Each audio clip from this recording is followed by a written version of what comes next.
बोले महाराज जो मानव मनुष्य तन पा करके दूसरों के प्रति अत्याचार करता है, दूसरों को धोखा देता है, दूसरे के धन को हरण करता है, जो अहंकार में घमंड में घूमता है, ऐसा व्यक्ति मरने के बाद तामिस्त्र नरक में जाता है। बोले क्या होता है वहां? बोले महाराज वहां पर क्या होता है? जो यम के दूत होते हैं ताड़ना करते हैं, मारते हैं,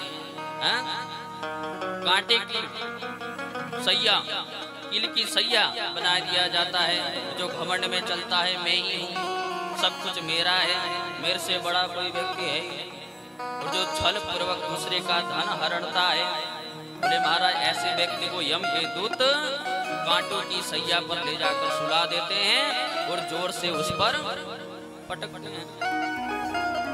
और बोले महाराज जो यहाँ मनुष्य तन पा करके दूसरे की हिंसा करके मांस को खाता है, क्या करता है?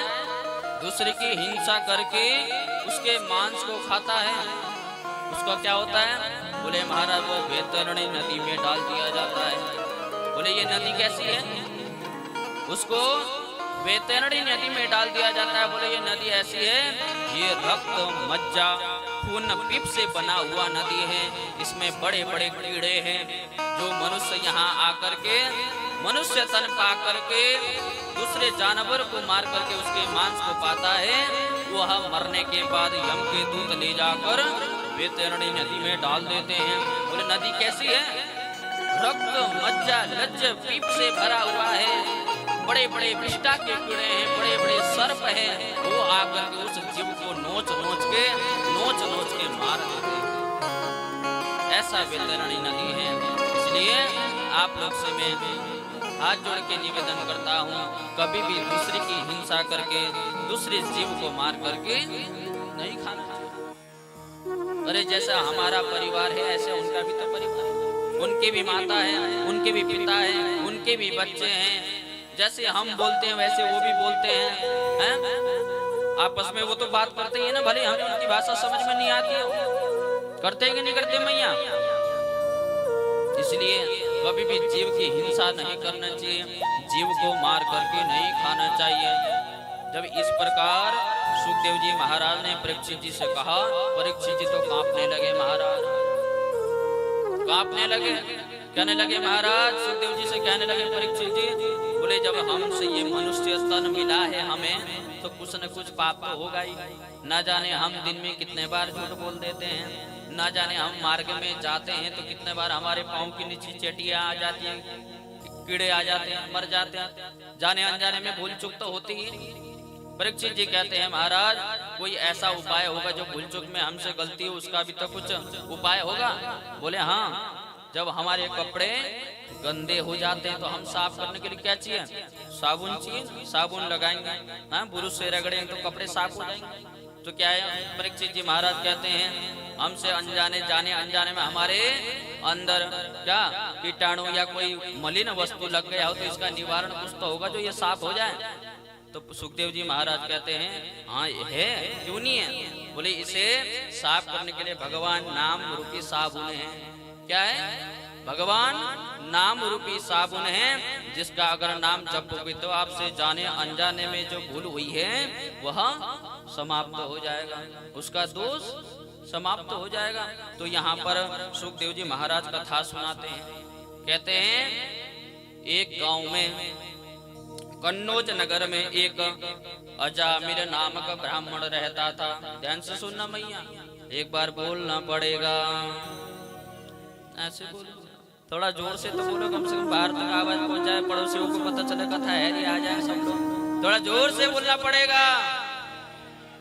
बोले कन्नौज नगर में एक अजामिर नामक ब्राह्मण रहता था, निरंतर माता पिता की सेवा करता, माता पिता के आश्रित रहता, जो माता पिता आज्ञा देते वही पालन करता था। एक दिन की बात, पिताजी ने कहा बेटा वन में जाओ, वन में जाकर के कुछ समिधा लेकर के आ जाओ। अजामिल वन में गया तो जब मार्ग में जा रहा तो तालाब पर एक वेश्या जल भर रही थी। क्या भर रही थी मैया? जल। अब जैसे ही अजामिल की नजर उस वेश्या पर पड़ी तो बोले क्या हुआ? जैसे ही अजामिल की नजर उस वेश्या पर पड़ी तो अजामिल उस वेश्या के प्रति आसक्त हो गया, उसके मन में प्रेम जग गया। बोले महाराज, जब वो वेश्या जल भर के अपने घर की ओर जाने लगी तो उसके पीछे पीछे अजामिल भी जाने लगा।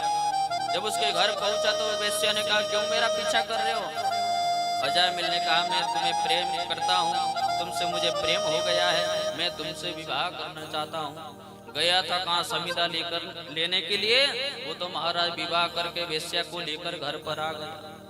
जैसे ही वेश्या को लेकर घर पर आया, अब तो जैसे ही पिताजी का आज्ञा का पालन करता था पहले, वेश्या के शादी करते ही बोले महाराज अपने माता पिता को घर से भगा दिया, माता पिता को घर से भगा।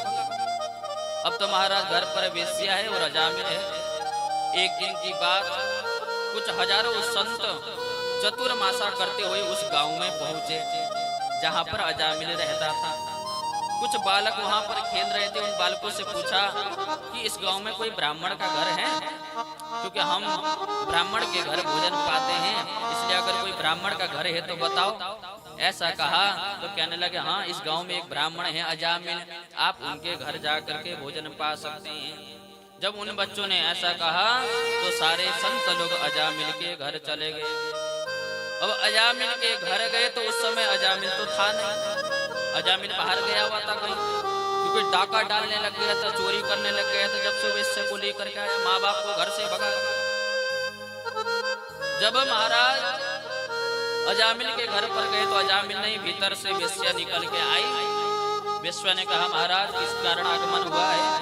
तो बाबाओं ने कहा, देवी हम आज रात्रि यहीं विश्राम करना चाहते हैं, यहीं रह करके हम भोजन पाना चाहते हैं।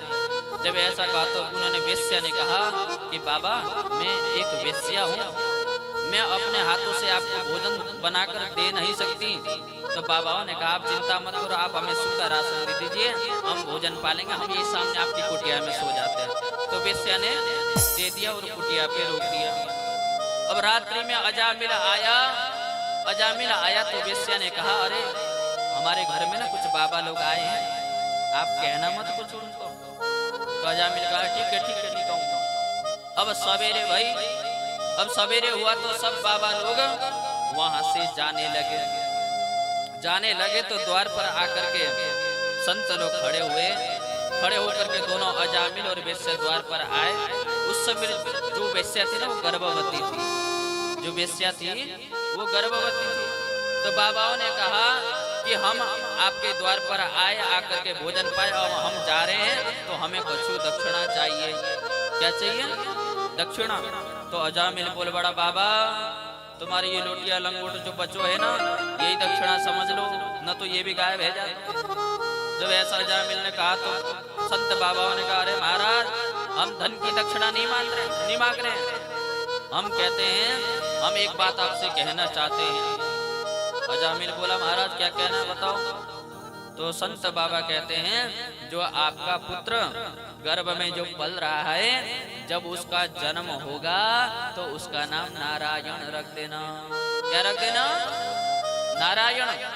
तो कहने का तात्पर्य यह है, आप भी अपने बच्चों का भगवान के नाम से रखा कीजिए। जब आपके घर में बच्चा होता है ना, उसका नाम भगवान के नाम से रखना चाहिए। लेकिन आजकल तो चुन्नू मुन्नू पप्पू ऐसो नाम रखते हैं महाराज, सुनने वाले भी क्या है? अच्छा सो नाम भगवान कितने, हजारों नाम है भगवान के, सुंदर नाम है। अरे कोई सा सुंदर नाम लेकर अपने बच्चों का नाम रख। लेकिन आजकल तो महाराज पंडित जी अगर नाम रख भी दे तो मैया अलग ही नाम रखते हैं महाराज, नहीं मैं तो अलग ही रख। अब संत तो यह कहकर चले गए। समय आया तो उस वेश्या के गर्भ से एक पुत्र का जन्म हुआ। जब उस वेश्या के गर्भ से पुत्र का जन्म हुआ तो बोले, महाराज क्या हुआ?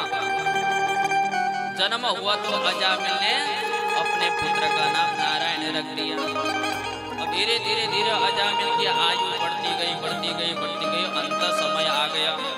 अंत समय आ गया तो आंगन पर खाट पर लेटा हुआ था। उसी समय उसका बालक सामने खेल रहा था। लेकिन जब से अजामिल का पुत्र हुआ, वो पुत्र के प्रति इतना आसक्त हो गया था।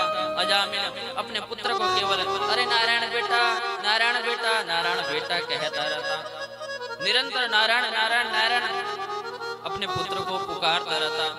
अब जब अजामिल का अंत समय आया तो उसी समय मरने वाला था। उससे पहले यमराज के दूत आ गए। किसको लेने के लिए? अजामिल को। अब अजामिल को लेने के लिए यमराज के दूत आए, क्योंकि काले कलोटे होते, बड़े भयानक होते यमराज के दूत। अब वह खटिया पर पड़ा हुआ था। जैसे ही अजामिल की नजर यम के दूत पर पड़ी तो चिल्लाने लगा, अरे बेटा नारायण। अब बेटा सामने खेल रहा था। और जैसे ही यमराज के दूत आए बड़ा जोर से चिल्लाने लगा, नारायण। जैसे ही नारायण नाम पुकारा उसी समय मेरे कन्हैया भगवान नारायण के पार्षद भी वहां उपस्थित हो गए। भगवान के पार्षद जब वहां उपस्थित हुए तो यम के दूतों ने कहा, महाराज आप कौन हो? तो भगवान के पार्षदों ने कहा, हम नारायण के पार्षद हैं। तुम कौन हो? बोले हम यम के पार्षद हैं, हम यम के दूत हैं, हम इसको लेने आए हैं। बोले महाराज ये हमारा ग्राहक है, ये तुम्हारा ना है। भगवान के पार्षदों ने कहा, ये हमारा ग्राहक है, ये तुम्हारा नहीं है। बोले नहीं महाराज, इसने जीवन भर पाप किया है, जीवन भर पाप किया है, अब मरने वाला था तो ये हमारा ग्राहक है, हम लेके जाएंगे। जब यम के दूतों ने ऐसा कहा तो भगवान के पार्षदों ने कहा, अरे यमदूतों, अरे जब अभी मरने वाला था इससे पहले हमारे नारायण का नाम लिया है इसने, इसलिए हम लेके जाएंगे इसे। अब आपस में महाराज बातचीत करने लगे और यह चीज बातचीत करते हुए अजामिल देख रहा था। तो भगवान के पार्षदों ने कहा, अच्छा ये बताओ यम के दूतों, भले ही इसने अपने बालक का नाम क्यों ना लिया हो नारायण, लेकिन ये बताओ इसके बालक का नाम नारायण कब से? बोले जब से जन्म हुआ, जब से मरण तब तक इसका नाम है नारायण। लेकिन हमारे नारायण का नाम कब से? बोले अनंत काल से, और अनंत काल तक रहेगा। अनंत काल से नारायण नाम है तो अनंत काल तक रहेगा। तो भगवान के पार्षदों ने कहा, अब सिद्ध हो गया ये तुम्हारा ग्राहक नहीं हमारा ग्राहक के बोल करके भगवान के पार्षदों ने यम के दूतों को डांट कर भगा दिया, जाओ यहाँ से, हमारे ग्राहक को छीनना।